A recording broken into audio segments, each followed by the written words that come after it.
بسم اللہ الرحمن الرحیم۔ حضرت عثمان رضی اللہ عنہ کی شہادت کیسے ہوئی؟ ام المومنین حضرت عائشہ صدیقہ رضی اللہ عنہا سے روایت ہے کہ رسول اللہ صلی اللہ علیہ وسلم نے ایک بار عثمان بن عفان کو مخاطب کرتے ہوئے ارشاد فرمایا: اے عثمان، اللہ آپ کو ایک خلعت پہنائے گا، تب منافقین آپ سے اس خلعت کو اتار دینے کا مطالبہ کریں گے، لیکن آپ اسے مت اتاریے گا تا وقت کہ آپ اسے پہنے ہوئے ہی مجھ سے حامل ہیں۔ رسول اللہ صلی اللہ علیہ وسلم کے اس ارشاد میں خلعت لباس سے حضرت عثمان بن عفان نے خلافت مراد لی تھی، لہٰذا باغی ان سے خلافت سے دستبرداری کا جو مسلسل مطالبہ کر رہے تھے، اس کے جواب میں وہ رسول اللہ صلی اللہ علیہ وسلم کے اسی ارشاد بلکہ اس کی تاکید پر مضبوطی سے عمل پیرا تھے، یعنی کسی صورت اس خلعت کو نہیں اتارنا، یعنی خلافت دستبردار نہیں ہونا کہ جو اللہ نے پہنائی ہے، اور یہ کہ اس دستبرداری کا مطالبہ کرنے والے لوگ برحق نہیں بلکہ محض منافقین ہیں۔ حضرت ابن عمر رضی اللہ عنہما سے روایت ہے کہ ایک بار رسول اللہ صلی اللہ علیہ وسلم نے ایک فتنے کا تذکرہ فرمایا، تب آپ صلی اللہ علیہ وسلم نے عثمان رضی اللہ عنہ کی جانب اشارہ کرتے ہوئے فرمایا: یہ شخص اسی فتنے کے موقع پر مظلومیت کی حالت میں قتل کر دیا جائے گا۔ حضرت مرہ بن کعب رضی اللہ عنہ سے روایت ہے کہ ایک بار میں نے رسول اللہ صلی اللہ علیہ وسلم سے ایک ایسے فتنے کا تذکرہ کرتے ہوئے سنا جو جلد ہی ظاہر ہونے والا تھا۔ اسی دوران ایک شخص وہاں سے گزرا جس نے کپڑے سے اپنا منہ ڈھانپ رکھا تھا۔ آپ صلی اللہ علیہ وسلم نے اس کی جانب اشارہ کرتے ہوئے فرمایا: اس فتنے کے موقع پر یہ شخص ہدایت پر ہوگا۔ تب میں اٹھ کر اس شخص کے قریب پہنچا، میں نے دیکھا کہ وہ تو عثمان بن عفان ہے۔ اس پر میں نے آپ سے دریافت کیا: یہی شخص؟ آپ صلی اللہ علیہ وسلم نے جواب میں ارشاد فرمایا: ہاں، یہی شخص۔ غرض ہے کہ اس فتنے کے بارے میں رسول اللہ صلی اللہ علیہ وسلم کے یہ تمام ارشادات اور اس موقع پر آپ صلی اللہ علیہ وسلم کی طرف سے ہدایات و تنبیہات، یہ سب کچھ حضرت عثمان بن عفان رضی اللہ عنہ کے پیش نظر تھا۔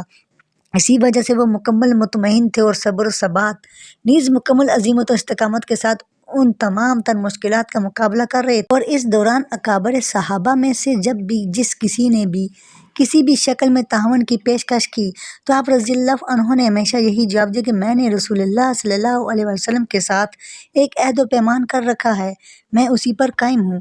ایک روز حضرت عثمان بن عفان رضی اللہ عنہ کے گھر کے دروازے پر موجود مدینہ کے عام مسلمانوں اور ان باغیوں کے درمیان جھڑپ کی نوبت آئی، جس کے نتیجے میں فریقین کے متعدد افراد زخمی ہو گئے۔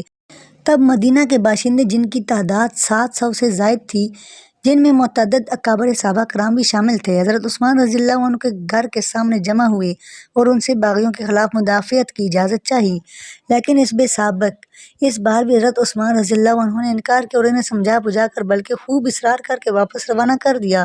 اسی کیفیت میں وقت گزرتا رہا، حالات مزید بگڑتے چلے گئے، محاصرہ طول پکڑتا گیا، فاقے بڑھتے گئے۔ آخر مسلسل فاقوں کے دوران ایک روز حضرت عثمان بن عفان رضی اللہ عنہ نے روزہ رکھا، دن بھر عبادت و تلاوت قرآن میں مشغول رہے۔ جب شام ہوئی تو افطار کے لیے پانی تک میسر نہ آ سکا۔ اسی کیفیت میں تمام رات گزر گئی۔ دوسری صبح ہو، ان کی اہلیہ نائلہ ایک پڑوسن سے خفیہ طور پر کچھ پانی مانگ کر لائیں اور اپنے شوہر کو پیش کیا، جبکہ طلوع صبح سے قبل ہی حضرت عثمان رضی اللہ عنہ بغیر کچھ کھائے پیے ہی دوبارہ روزے کی نیت کر چکے تھے۔ نماز فجر کے بعد قرآن کریم کی تلاوت مشغول ہو گئے۔ اس دوران کچھ دیر کے لیے آنکھ لگ گئی تو خواب میں دیکھا کہ رسول اللہ صلی اللہ علیہ وسلم نیز حضرات ابو بکر اور عمر رضی اللہ عنہما کسی باغ میں تشریف فرما ہیں اور انہیں مخاطب کرتے ہوئے یوں فرما رہے ہیں: عثمان، آج شام تم روزہ ہمارے ساتھ افطار کرو گے۔ نیند سے بیدار ہوتے ہی صاف ستھرا نفیس لباس زیب تن کیا اور عبادت میں مشغول ہو گئے۔ دن بھر یہی کیفیت رہی۔ نیز اس روز اللہ کی رضامندی خوشنودی کی خاطر 20 غلام بھی آزاد کیے۔ اتفاق سے اسی روز مدینہ میں یہ خبر گردش کرنے لگی کہ ان باغیوں کی سرکوبی کی غرض سے اسلامی ریاست کے دور دراز کے بعض علاقوں سے متعدد لشکر مدینہ کی جانب رواں دواں ہو چکے ہیں۔ اس کی خبر کی وجہ سے باغیوں نے اپنی مسموم کارروائیاں تیز کرنے کی ٹھانی۔ مزید یہ کہ اس موقع پر مدینہ شہر میں موجود کبار صحابہ کرام میں سے متعدد حضرات نے اپنے نوجوان بیٹوں کو حضرت عثمان بن عفان رضی اللہ عنہ کے گھر کی حفاظت پر مامور کر رکھا تھا تاکہ ان باغیوں میں سے کوئی کسی صورت اندر داخل نہ ہو سکے۔ ان نوجوانوں میں بالخصوص حسن بن علی بن ابی طالب، حسین بن علی بن ابی طالب، عبداللہ بن عمر بن خطاب، نیز عبداللہ بن زبیر بن عوام رضی اللہ عنہما اجمعین پیش پیش تھے۔ اسی صورتحال میں وہ دن گزرتا رہا۔ سورج حسب معمول اپنا سفر طے کرتے ہوئے اپنی منزل کی جانب بڑھتا رہا۔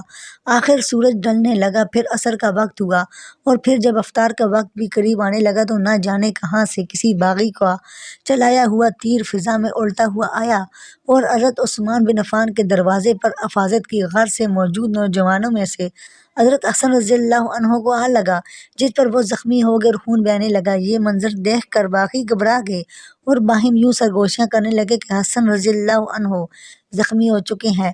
نواسۂ رسول ہونے کی وجہ سے ان کی خاص قدر و منزلت ہے، نیز ان کے خاندان بنو ہاشم کا بھی بہت زیادہ اثر و رسوخ ہے، لہٰذا ان کا زخمی ہو جانا ہمارے لیے خطرے کی گھنٹی ہے۔